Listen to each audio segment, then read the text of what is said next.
Dear friends, I'm giving you easy references so that you can all check it online even. Nask is the word which means usually abrogation. So Quran abrogates previous verses sometimes with obviously changing circumstances to make it convenient for Muhammad and his people. Now, regarding abrogation, you can find the Quranic verse in Surah 2, that means Baqarah, verse 106, which reads, "Any revelation we cause to be suppressed or forgotten, we replace with something better or similar. Do you, Prophet, not know that God has power over everything?" Right, so this is called mansuk, being abrogated. And it goes on. "When we substitute one revelation for another, and Allah knows best what He reveals in His stages, they say, 'Thou art but forger.' But most of them understand not." But I will say, whoever the people who were rejecting Muhammad, even during his time, they were right in claiming that Muhammad was a forger, a liar, and he was engaged in deception, and he was using revelations as per his wish.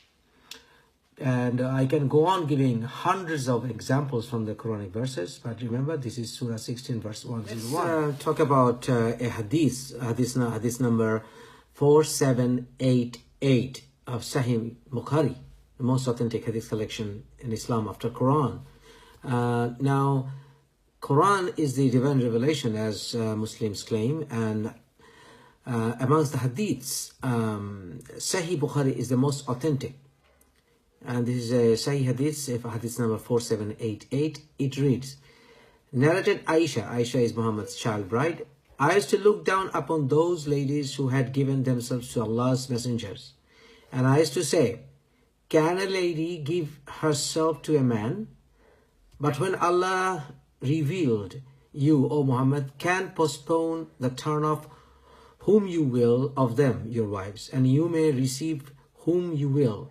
And whosoever you desire of those whom you have set aside, he turned temporarily, and it is no sin on you to receive her again.' I say to the Prophet, I feel that your Lord hastens, you see, to fulfill, right? Hastens in fulfilling your wishes and desires." You see, even Aisha used to get surprised. If you read again Sahih al-Bukhari Hadith 1.367, and I'm quoting it from Islamic sources, Al-Alim, Islamic sources. You can read the Hadiths if you want. And if you read it, you will know that Muhammad had sex with Safiya, the captive girl, and wife of Kinana. And Muhammad had tortured Kinana, ordered and tortured Kinana, her husband, to death to find out where the wealth of the tribe was. And Muhammad had also killed her father. So he had sex with Safiya almost immediately after capturing her at war. So if you need to read this hadith, and having sex with her, he declared her his wife. He didn't wait for 4 months to marry her. He didn't wait 4 months to have sex with her. It's 4 months. According to Quran, Surah 2, verse 234, "And those who are taken in death among you and leave wives behind, the wives shall wait for 4 months and 10 days. And when they have fulfilled their term, then there is no blame upon you for what they do with themselves in acceptable manner. And Allah is fully acquainted with what you do." But Muhammad did not abide by the rule of the Quran when he had sex with Safiya and when he allegedly declared her to be his wife. Again, Surah 16, verse 71 reads, I will quote you from say Maududi, Allah has favored some of you with more worldly provisions than others. Then those who are more favored do not give away their provisions to their slaves, lest they become equal shares in it. Do they then deny the favor of Allah? That means you are not allowed to give your provisions to, or even share your provisions with your slaves so that they become equal to you. So equality with slaves were forbidden. There are other translations with almost of similar nature. You can see I'm quoting from Muslim translators. You can check for yourself. Muhammad's attitude changed, Quranic verses changed, abrogation came, and Muhammad not only made it valid but also encouraged that Muslims should marry slaves. And you can find the proof in Surah 33 verse 50, which came during the time when Muhammad captured Safiya. You can find the details if you read Muhammad's life in the years 627 and 628. The verse reads, O Prophet, indeed we have made lawful to you your wives to whom you have given their due compensation, and those your right hand possesses from what Allah has returned to you of captives, and the daughters of your paternal uncles, and the daughters of your paternal aunts, and the daughters of your maternal uncles, and the daughters of your maternal aunts who emigrated with you, and a believing woman, if she gives herself to the Prophet, if the Prophet wishes to marry her. And this is only for you. And this is also a special favor. As always, there is always a special favor from Muhammad. This is only for you, excluding other believers. And we certainly know that we have made obligatory upon them concerning their wives and those their right hand possesses. But this is for you in order that you will be upon no discomfort. And we know all that what the discomfort could be. And ever is Allah forgiving and merciful. You see? So it is encouraged that due compensation to and those your right hand possess, that you can marry your wives, your sex slaves. You see, you can marry slaves, and those your right hand possesses. Compensation, given their due compensation. You see, mark the words, believing woman if she gives herself to the Prophet, and if the Prophet wishes to marry her. You see that? See? Now, Safiya was given a choice that Muhammad said that I will manumit you and you'll be mine. And Safiya, obviously, to save her life after her husband and her father were killed, obviously gave herself to Muhammad, having no choice after she was captured. If you read Surah 4 verse 25, it reads, and whoever of you have not the means wherefrom to wed free believing women, they may wed believing girls from among those captive slaves, right, whom your right hand possesses. That means the precondition is that slave girl has to be Muslim. You see? Now, this is Surah 4 verse 25. Now, when was Surah 4 verse 25 revealed? It was revealed after Surah 33. As you can see, it's the revelation timeline order. This is the traditional situation. Surah 4, as you can see. And the revelation timeline order is 92 of 114 surahs. And it came after Surah 33. This is around the time when Safiya was captured. You see, Surah 33. And Surah 4 came after that. So, of course, he has to make it legal for him to marry Safiya. This is Hadith number 522 of Sahih al-Bukhari. It says, and it is classified Sahih. Narrated Anas bin Malik. We arrived at Khaybar, and when Allah helped his apostle to open the fort, the beauty of Safiya bint Huway bin Akhtak, whose husband had been killed, while she was a bride, was mentioned to Allah's apostle. The Prophet selected her for himself. Now, some sources says that she was married then only for 14 days. The Prophet selected her for himself and set out with her. Selected and set out. See? And when he reached the place called Sid as-Sabah, Safia became clean of her means. So the waiting was probably just a few days. And then Allah's apostle married her. There is no mention of idda waiting. You see? And Hais was prepared for a small leather mat. The Prophet said, to me, I invite the people around you. So that was the marriage banquet of the Prophet and Safia. You see? Blah, blah, blah. Hadith number 367 of Sahih al-Bukhari, book 8. This is also classified as Sahih. You will find out that how Safia was captured at Battle of Khaybar. Yeah, you can find out all this, and she was captive.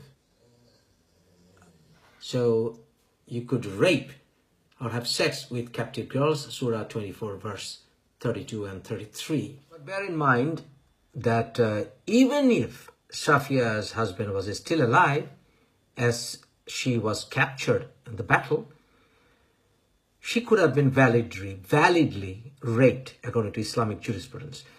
And this is from Sunan Abi Dawud, one of the most authentic hadith collections, one of the 6 siyasitas, and this is graded Sahih. And this hadith number 2155, it reads, Abu Sa'id al-Khudri said, the Apostle of Allah sent a military expedition to Autas on the occasion of the Battle of Hunain. They met their enemy and fought with them. They defeated them and took them captives. Some of the companions of Apostle of Allah were reluctant to have relations with the female captives because of their pagan husbands. So Allah the Exalted sent down the Quranic verse, and all married women are forbidden unto you, save those captives whom your right hand possess. This is to say that they are lawful for them when they complete their waiting period. You see? So, if they are captured, even if they are married, even if their husbands are alive, having sex with them is allowed, and you can even marry them when this is lawful, because lawful for them when they complete the waiting period. That means idda period. But Muhammad did not wait for this idda period to marry Safia, as I showed you before. He just waited for her mints to end. You see, Muhammad was going against his own rulings all the time, and whenever. There's a list of Muhammad's wives and concubines, and as you can see, the only woman who was a girl who was virgin during Muhammad's lifetime, whom Muhammad married, was Aisha, the child bride. Apart from that, Muhammad married widows all the time. You can see. So Muhammad was marrying, raping other men's wives. Surah 33 verse 36, Surah 33, Surah 24, Surah 16 are very important surahs or chapters in this discussion. Now, Surah 33 verse 36 reads, it is not for a believing man or a believing woman when Allah and His Messenger have decided a matter that they should thereafter have any choice about their affair. And whoever disobeys Allah and His Messenger has certainly strayed into clear error. And this verse came when Muhammad wanted to marry his adopted son Zaid's wife Zainab, and he did with this verse. He became very wary about other people nicking his own wives, so he came up with all kind of verses restricting his wives into their households, and told them with Quranic verses not to speak in certain ways, to give wrong messages, blah, blah, blah. Now, this is verse 53 of the same surah, which reads, O you who have believed, do not enter the houses of the Prophet except when you are permitted for a meal. But you must remember, dear viewers, that Muhammad saw his adopted son Zaid's wife Zainab in a skimpy clothing when he entered Zainab's house. So he in fact found Zainab in a skimpy clothing. That's why he was attracted to him and eventually brought the verse, Surah 33, verse 36. And you may do your own research to find out the background of Surah 33, verse 36. And again, if you proceed with this one, O you have believed, do not enter the house of the Prophet except when you are permitted for a meal without awaiting his readiness. Of course, my dear Muhammad, because you were worried. But when you are invited, then enter. And when you have eaten, disperse without seeking to remain for conversation. Indeed, that behavior was troubling the Prophet, and of course it was troubling him, because he did the same thing to Zainab. And he is shy of dismissing you. But Allah is not shy of the truth. Yeah, right. And when you ask his wives for something, ask them from behind a partition. Oh, wow.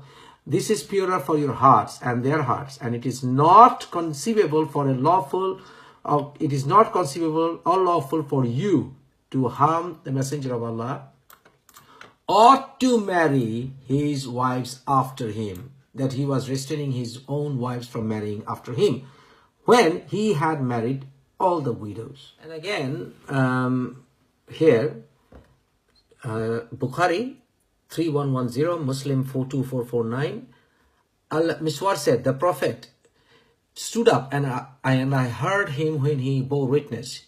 Then he said, I gave a daughter of mine in marriage to Abi al-Anas al-Rabi.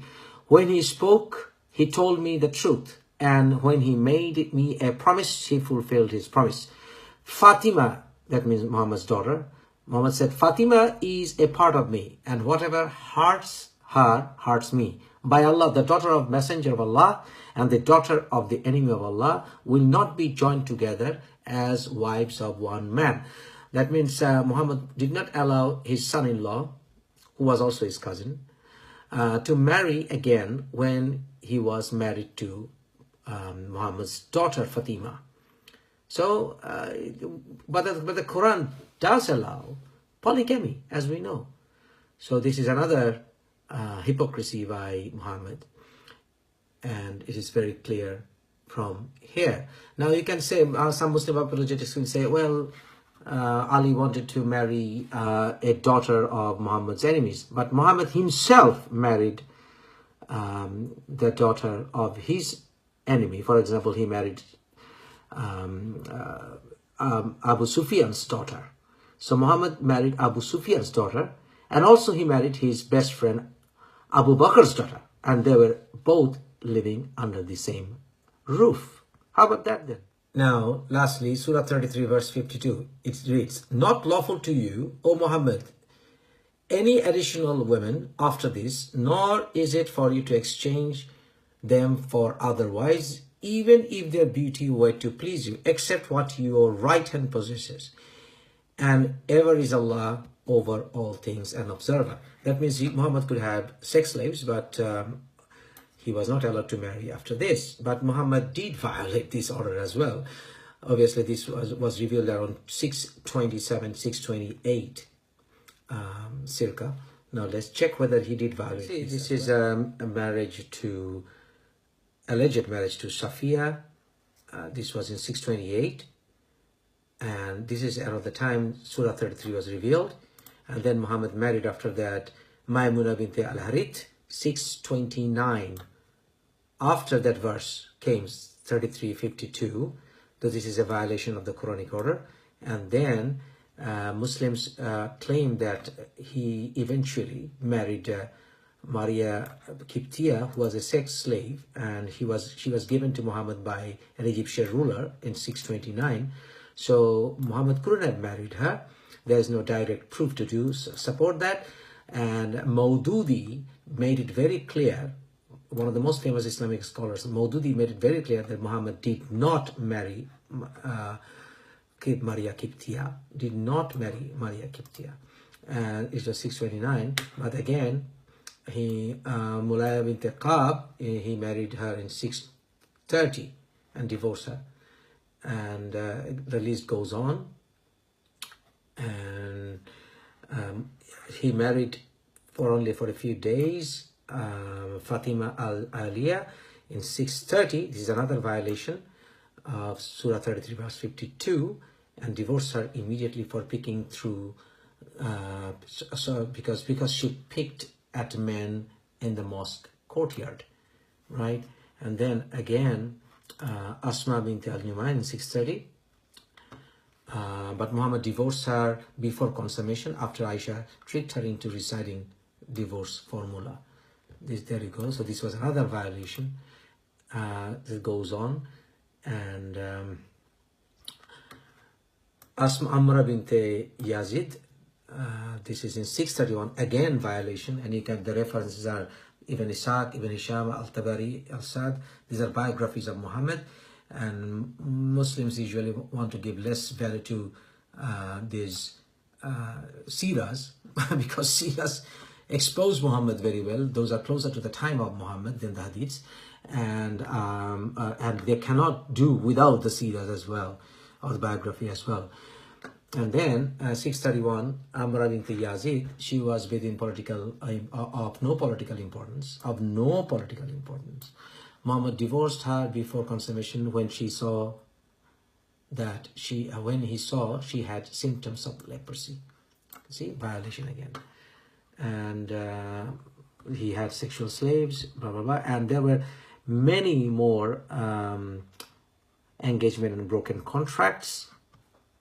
In 630, Habiba bint al-Abbas, and then 630, Shana al-Nishat Rifa, and then Umra bint Rifa, 630, bint Janbab, exactly not known, Zamra bint al-Harith, 631, Al-Sanba bint Amr, 632, and then Qutayla bint Qais, 632, blah blah blah blah. The list goes on. Died in 632 because Muhammad was suffering from poisoning.